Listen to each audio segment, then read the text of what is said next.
Release ആവുന്ന സമയത്ത് ആകുമ്പോഴേക്കും ആ ഒരു എക്സൈറ്റ്മെന്റ് ഫീൽ ചെയ്തിരുന്നതാണ്. തീർച്ചയായും ഓഡിയൻസ് പലപ്പോഴും ബസൂക്കയാണ് ഇന്ന് റിലീസ് ആവും നാളെ റിലീസ് ആവും അങ്ങനെ കുറെ ഡിലേ ആയി അങ്ങനെ പോയിരുന്നു. ആ ഒരു എക്സൈറ്റ്മെന്റ് നഷ്ടപ്പെട്ടെന്ന് തോന്നുന്നില്ല ഇതിൽ പോയി? ഇല്ല, ഒരിക്കലും ഇല്ല. കാരണം ഇതിപ്പോ ഞാൻ ഇതിന്റെ അടിയിലുള്ള കമന്റ്സ് ഒക്കെ പ്രൊമോഷൻസ് കുറവാണെന്നൊക്കെ പറയുന്നുണ്ട്. ഇത് ഫസ്റ്റ് ഓഫ് ഓൾ നമ്മൾ മനസ്സിലാക്കേണ്ടത് മമ്മൂക്ക പടമാണ്. നമ്മൾ ബാക്കിയുള്ള സിനിമകളെ പോലെ നമുക്ക് എന്താണ് പറയാ, ഈ ഒരു ഓൺലൈൻ ഗിമ്മിക്കുകളോ പരിപാടികളോ ഈ ഒരു പ്രൊമോഷൻ കാര്യങ്ങളൊക്കെ തുടങ്ങിയിട്ട് മേ ബി ഒരു 5-6-7 വർഷമായിട്ടുണ്ടാവുള്ളൂ മാക്സ്. അതിന് മുന്നേ 2-3 ജനറേഷന്റെ സൂപ്പർ സ്റ്റാർ ആണ് അദ്ദേഹം. അപ്പൊ അദ്ദേഹത്തിന്റെ സിനിമ ഇറങ്ങുന്നതിനുള്ള നമുക്ക് ഈ സോക്കോൾഡ് പടങ്ങളിൽ കാണിക്കേണ്ടി വരുന്ന ഓൺലൈൻ ഗിമ്മിക്കിന്റെ യാതൊരു ആവശ്യമില്ല ഇവിടെ എന്നുള്ളതാണ് വാസ്തവം. രണ്ടാമത്തെ കാര്യം, എല്ലാവരും ആന്റിസിപ്പേറ്റഡ് ആണ്. എന്താണ് ആ പടം നമ്മളിപ്പോ സംസാരിക്കുമ്പോൾ ഞാനത് കഴിഞ്ഞ് ചെയ്തിട്ടുള്ള ഇതിലധികം പ്രൊമോഷൻസ് കൊടുത്തിട്ടുള്ള പടത്തെ കുറിച്ചൊന്നും ജനങ്ങൾ എന്നോട് ചോദിച്ചിട്ടില്ല. പക്ഷെ എന്നോട് ചോദിച്ചിട്ടുള്ള എന്റെ സുഹൃത്ത് സർക്കിളിൽ നിന്നാണെങ്കിലും ഫാമിലിയിൽ നിന്നാണെങ്കിലും ബസൂക്ക എന്നാണ് റിലീസ്, ബസൂക്ക എന്നാണ്. അവർക്ക് ബസൂക്കയെ കുറിച്ചാണ് അറിയേണ്ടത്. അത് നമ്മൾ പ്രൊമോഷൻ നടത്തിയിട്ടല്ല, പക്ഷെ ആളുകൾ അറിയും മമ്മൂക്കപ്പടം രീതിയിൽ. അതേപോലെ തന്നെ കാരണം സിനിമ ഇറങ്ങി നല്ല റെസ്പോൺസുകൾ വന്നുകൊണ്ടിരിക്കുന്നു.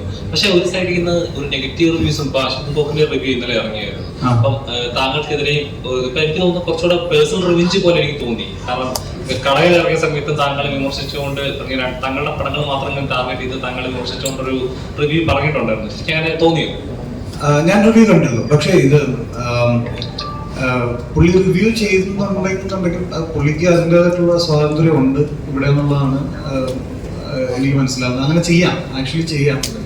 മാത്രമല്ല പുള്ളി നെഗറ്റീവ് മാത്രമല്ല, പുള്ളി എന്നെ പറ്റി പോസിറ്റീവ് പറഞ്ഞിട്ടുണ്ട്. ബാക്കിയുള്ള പടങ്ങളിൽ ഇപ്പൊ പ്രണയവിലാസവും അങ്ങനെയുള്ള പടങ്ങളിലൊക്കെ പുള്ളി പറഞ്ഞിട്ടുണ്ട്. അപ്പോൾ ഞാൻ സത്യം പറഞ്ഞാൽ ഞാനത് രണ്ടും എടുക്കാറില്ല. കാരണം ഞാനിങ്ങനെ പബ്ലിക്കിന്റെ ഒപ്പീനിയൻ കേട്ട് എന്താ പറയാ പൊങ്ങുകയോ അല്ലെങ്കിൽ അവർ ഡിഗ്രേഡ് ചെയ്തിട്ട് ഞാൻ താഴുകയോ ചെയ്യാൻ നിൽക്കാറില്ല. കാരണം അങ്ങനെ ചെയ്തിട്ട് നമുക്കിവിടെ വരെ യാത്ര ചെയ്തെത്താൻ പറ്റില്ലല്ലോ.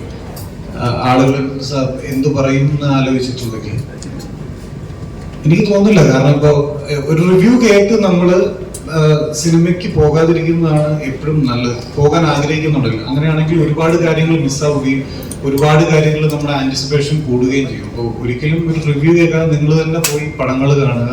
നിങ്ങൾ ഈ റിവ്യൂസ് നെഗറ്റീവ് ആണെങ്കിലും പോസിറ്റീവ് ആണെങ്കിലും ഇത് കേട്ട് പടത്തിന് പോകുന്നുണ്ടെങ്കിൽ നിങ്ങളുടെ തിയേറ്റർ എക്സ്പീരിയൻസിനെ അത് വല്ലാതെ ബാധിക്കും. മാത്രമല്ല നെഗറ്റീവ് കേട്ടിട്ടാണ് പോകുന്നുണ്ടെന്നുണ്ടെങ്കിൽ പോകാതിരിക്കുന്നത് എന്നുള്ള തീരുമാനം ഉണ്ടെങ്കിൽ ഓക്കെ ഈ പടത്തിന് നെഗറ്റീവ് കേട്ടു ഇനി ഞാൻ പോകുന്നില്ല എന്ന് വിചാരിച്ച് ഈ പറയുന്ന ഇപ്പോൾ ബസൂക്കയാണെന്നുണ്ടെങ്കിൽ അതിന്റെ മമ്മൂക്കയുടെ ഇത്രയധികം നല്ല പെർഫോമൻസ് നിങ്ങൾക്ക് കാണാൻ പറ്റില്ല എന്നുള്ളതാണ് അതിന്റെ ഒരു കാര്യം എനിക്ക് തോന്നിയിട്ടുള്ളത്.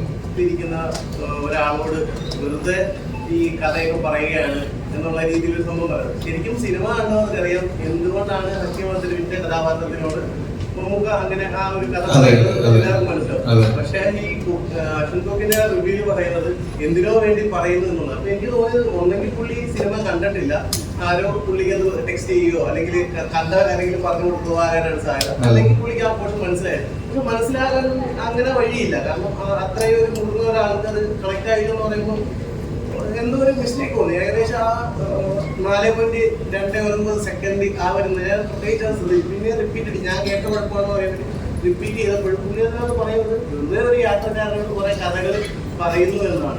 ഫസ്റ്റ് ഓഫ് ഓൾ എന്റെ ക്യാരക്ടറിനോട് മമ്മൂക്ക ഈ കാര്യങ്ങൾ പറയുന്നതിനൊരു കാരണമുണ്ട്. എന്തുകൊണ്ടാണ് പുള്ളി മൈന്യൂട്ടായിട്ട് സബ് കോൺഷ്യസ്ലി പുള്ളി കഥ പറയാൻ പറ്റില്ല. അപ്പോൾ ഇൻഫ്ലുവൻസ് ചെയ്യാൻ ശ്രമിക്കുന്ന തരത്തിലാണ് നമുക്കിത് സ്ക്രിപ്റ്റ് കിടക്കുന്നത്. എന്നാലേ അത് വർക്കാവുള്ളൂ. ഫസ്റ്റ് ഓഫ് ഓൾ അതിന് കാരണമുണ്ട്, അതെനിക്ക് ഇവിടെ റിവീൽ ചെയ്യാൻ പറ്റില്ല.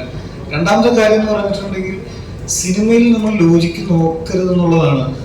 അതുകൊണ്ടാണ് അത് സിനിമയാവുന്നത്. ഇല്ലെങ്കിൽ നമുക്ക് ഡോക്യുമെന്ററിയോ ഇല്ലെങ്കിൽ വേറെ എന്തെങ്കിലും ചെയ്താൽ പോരെ. സിനിമ എന്ന് പറയുന്നത് ലോജിക്കിന് അത്ര കൊടുക്കേണ്ട പ്രാധാന്യം അത്രേ ഉള്ളൂ. ഇപ്പോ ഇല്ല ഞാൻ പറഞ്ഞ ഈ കാര്യത്തിനല്ല, ഞാൻ രണ്ടാമത്തെ വേറൊരു പോയിന്റ് ആയിട്ട് പറഞ്ഞതാണ്. ഈ പറഞ്ഞ കാരണത്തിന് പുള്ളി അതങ്ങനെ പറഞ്ഞിട്ടുണ്ടെങ്കിൽ അതിന് കാരണമുണ്ട് എന്നുള്ളതാണ്. നമ്മൾ മര്യാദയ്ക്ക് സിനിമ കണ്ടിട്ടുള്ള ആളുകൾക്ക് മനസ്സിലാവാൻ പറ്റും അതിന് കാരണമുണ്ട്. അത് ഞാൻ കേട്ടായിരുന്നു ഞാൻ ശ്രദ്ധിച്ചു എന്നുള്ളതാണ്. പക്ഷെ ഞാൻ പറഞ്ഞില്ല, ഞാനത് മൈൻഡ് ചെയ്യാറില്ല. ഇപ്പൊ ഈ പറഞ്ഞ പോലെ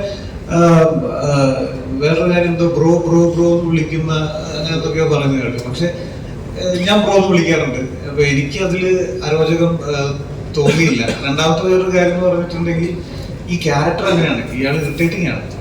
എന്റെ ക്യാരക്ടർ കുറച്ച് ഇറിറ്റേറ്റിംഗ് ആണ്. കൂടെ ഇരിക്കുന്ന ആളുകളുടെ അല്ലെങ്കിൽ അവരുടെ കംഫർട്ട് സോൺ മര്യാദ കൊടുക്കാത്ത ഒരാളാണ് ഈ എന്റെ ക്യാരക്ടർ ഇതിനകത്ത്. അപ്പോൾ അയാൾക്ക് അങ്ങനെ ചെയ്യും. അയാൾ ബ്രോക്ക് വിളിക്കും, ചിലപ്പോൾ വേറെ എന്തെങ്കിലും പറയും, വെറുതെ അടുത്തിരിക്കുന്നവരോട് ചൊറിയും, ഹെഡ്സെറ്റ് വെക്കാതെ ഫോണിൽ ലൗഡായിട്ട് പാട്ട് കേൾക്കും, ഫോൺ കോൾ ചെയ്യും. അത് നമ്മുടെ കൂടെ ഉണ്ടാവില്ല. ഇപ്പൊ തിയേറ്ററിൽ വന്നിരിക്കും ഇതെല്ലാം ചെയ്യുന്ന ആൾക്കാരുണ്ടാവില്ല. അപ്പൊ അങ്ങനത്തെ ഒരു സ്വഭാവമുള്ള ഒരു വ്യക്തിയാണ്. അയാൾക്ക് ആ ഒരു സോഷ്യൽ ക്യൂ ഇല്ല ഈ സണ്ണി വർഗീസ് എന്ന് പറയുന്ന ക്യാരക്ടർ. അതങ്ങനെ ചെയ്തത്. ഇതാ പറയുന്നത്, സിനിമയ്ക്ക് ഇതിങ്ങനെ ചെയ്യുന്നത് നമ്മളിത് വെറുതെ ചെയ്യണമല്ല, ഇതിനൊക്കെ ഓരോ റീസൺസ് ഉണ്ട്. എന്നാലേ അയാളെ അങ്ങനെ രീതിയിൽ നമുക്ക് പോർട്രേറ്റ് ചെയ്താലേ ഈ സിനിമയിൽ ഇത് ലാൻഡ് ആവുള്ളൂ. അതുകൊണ്ടാണ് അങ്ങനെ നമ്മൾ പ്ലേസ് ചെയ്തിരിക്കുന്നത്. ഒരാളുടെ അഭിപ്രായം രീതിയിൽ നെഗറ്റീവ് ആയിക്കോട്ടെ പോസിറ്റീവ് ആയിക്കോട്ടെ പറയാനുള്ള സ്വാതന്ത്ര്യം ഓരോരുത്തർക്കുണ്ട്. തീർച്ചയായും ഈ സിനിമയെ കൃത്യമായി മനസ്സിലാക്കാതെ വെറുതെ ജഡ്ജ് ചെയ്യുന്നത് ഒരു മോശം പരിപാടിയായിട്ട്. ഇത് വേറെ കാര്യം പറഞ്ഞാൽ ഇത് ഇവരുടെയും വയറ്റിപ്പഴപ്പിന്റെ പ്രശ്നമാണ്. ഇപ്പൊ ഇവരുടെ നല്ല ചെയ്യുന്ന ആളുകളുടെ ഒക്കെ. അപ്പൊ അതിനൊരു ഫാൻ ബേസ് ഉണ്ട്, അതിന് ഇവിടെ ആൾക്കാരുണ്ട് കാണാൻ. ആക്ച്വലി ഇപ്പോ അങ്ങനെ വന്നിരുന്ന് പറയുമ്പോൾ, അങ്ങനെ ഒന്ന് രണ്ടു മൂന്ന് തగ్గടിക്കുമ്പോൾ, അങ്ങനെ ഒരു വേഷം കെട്ടി വന്നിരിക്കുമ്പോഴൊക്കെ അവിടെ ആൾക്കാരുണ്ട്. അത് വേറെ തന്നെ ഒരു എന്റർടൈൻമെന്റ് ഏരിയ മാറിയിട്ടുണ്ട് ഇപ്പോൾ. അപ്പൊ അത് സിനിമയെ ബാധിക്കും എന്നുള്ളതിൽ എനിക്ക് യാതൊരു വിശ്വാസമില്ല. തീർച്ചയായിട്ടും സിനിമയെ ബാധിക്കില്ല. കാരണം ആളുകൾ മണ്ടന്മാരല്ലോ. കാരണം ഇത്രയും പേര് റിവ്യൂ കണ്ടിട്ടാണ് സിനിമയ്ക്ക് പോകുക. അപ്പൊ നമ്മൾ ഇപ്പൊ എനിക്ക് എന്തെങ്കിലും കാണണമെന്നുണ്ടെങ്കിൽ ഞാൻ പോയി കാണും, എന്നിട്ട് എനിക്കൊരു അഭിപ്രായം ഉണ്ടാക്കും. അതാണ് നമ്മൾ ചെയ്യേണ്ടത്. അതാണ് നമ്മുടെ ഒരു എന്താണ് പറയാ വാല്യൂ എന്ന് പറയും, മനുഷ്യന്റെ വാല്യൂ. ഇപ്പൊ ഒരാളെന്റെ അടുത്ത് വന്ന് പുറത്ത് വേറെന്തോ നടക്കുന്നു പറഞ്ഞാൽ ഞാനത് വിശ്വസിച്ച് ഇവിടെ പറയുമല്ലോ. ഞാൻ പോയി നോക്കി എനിക്ക് ധാരണ ഉണ്ടെങ്കിലല്ലേ ഞാനത് ഷെയർ ചെയ്യാവുള്ളൂ. അപ്പോ തീർച്ചയായിട്ടും പടം കണ്ട അഭിപ്രായം എടുക്കുക എന്നുള്ളതാണ് ചെയ്യേണ്ട ഒരു കാര്യം. ബാക്കി നെഗറ്റിവിറ്റി ഒന്നും ബാധിക്കില്ല. ചേട്ടാ, ഈ പറഞ്ഞ കലോട്ടൻഡീസ് എന്ന് പറഞ്ഞ വ്യക്തിയുടെ ഒത്തിരി സ്ക്രിപ്റ്റിൽ അഭിനയിച്ചിട്ടുണ്ട് അല്ലെ? നല്ല ഹിറ്റുകൾ നൽകിയ ഒരു വ്യക്തിയാണ്. നല്ല ഹിറ്റുകൾ നൽകിയിട്ടുണ്ട്. അദ്ദേഹത്തിന്റെ മകന്റെ ഒപ്പം വേറൊരു സിനിമ സംവിധാനത്തിൽ അദ്ദേഹത്തിന്റെ സ്ക്രിപ്റ്റിലും അഭിനയിക്കുന്നു. രണ്ട് എക്സ്പീരിയൻസ് ആണ്. അച്ഛന്റെ സ്ക്രിപ്റ്റിൽ അഭിനയിച്ചു, ഇപ്പൊ മകന്റെ സ്ക്രിപ്റ്റിൽ. അപ്പൊ ജനറേഷനാണ് ഞാൻ ആലോചിക്കുന്നത്.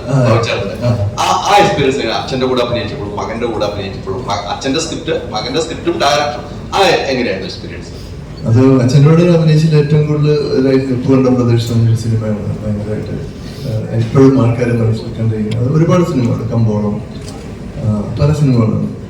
അപ്പൊ എന്നെ സംബന്ധിച്ചുള്ള ഈ ജനറേഷൻ ഗ്യാപ്പ് ഒരിക്കലും ഫീൽ ചെയ്തിട്ടില്ല.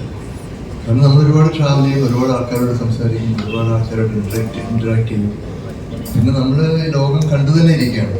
നമ്മളൊരു ജനറേഷൻ കഴിഞ്ഞിട്ട് ഉറങ്ങുന്നില്ല.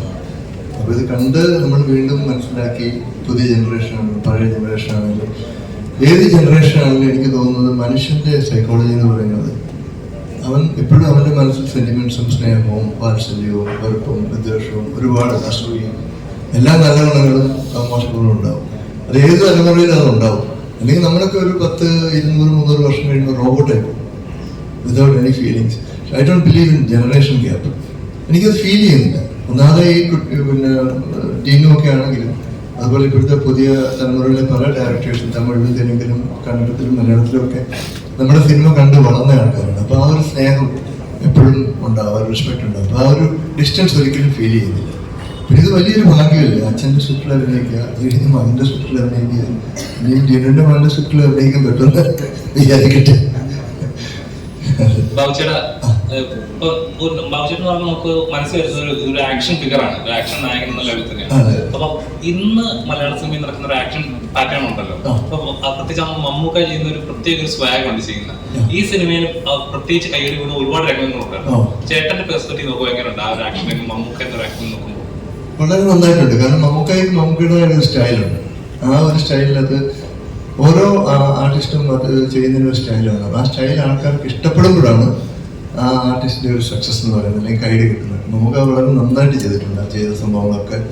അതുപോലെ ഈ ഒരു ഇത്രയും നാള് കഴിഞ്ഞിട്ടും അത് കീപ്പപ്പ് ചെയ്യുന്ന ഒരു സംഭവം വളരെ അത്ഭുതാവഹമാണ്. അതുപോലെ ഇപ്പൊ മലയാള സിനിമ നടക്കുന്ന ഒരു ആക്ഷൻ പാറ്റേൺസ് ഉണ്ടല്ലോ, ശരിക്കും അത്രയും വയലൻസ് വേണം, അല്ലെ ആ ആക്ഷൻ അത്രയും ഇത് ഇന്റൻസിറ്റി വേണം എന്ന് കരുതുന്നു ചേട്ടൻ? ഒരു ആക്ഷൻ ഹീറോ എന്ന ലെവലിൽ ചോദിക്കുക, അത്ര ഇന്റൻസിറ്റി അല്ലെ അത്ര പാറ്റേൺ വേണം എന്ന് കരുതുന്നുണ്ട്? അതിപ്പം ഓരോ ഫിലിം മേക്കേഴ്സിന് അവരുടേതായ ആവിഷ്കാര സ്വാതന്ത്ര്യം. അപ്പൊ അവർക്ക് താല്പര്യമുള്ള അല്ലെങ്കിൽ അവർക്ക് കൺസീവ് ചെയ്ത രീതിയിലായിരിക്കും അവർ ആ സിനിമ എടുക്കുന്നത്. ചില സിനിമ, രണ്ട് ടൈപ്പ് സിനിമകളുണ്ട്. ഒന്ന് പ്രൊഫഷണൽ സിനിമ എന്ന് പറയും. അപ്പൊ എൻ്റെ ഐഡിയാസ് എൻ്റെ രീതിയിൽ ഞാൻ സിനിമ എടുത്ത് ജനങ്ങൾക്ക് കൊടുക്കുന്നു. ജനങ്ങൾ സ്വീകരിച്ചാൽ ഭാഗ്യം, സ്വീകരിച്ചില്ലെങ്കിൽ പോയി.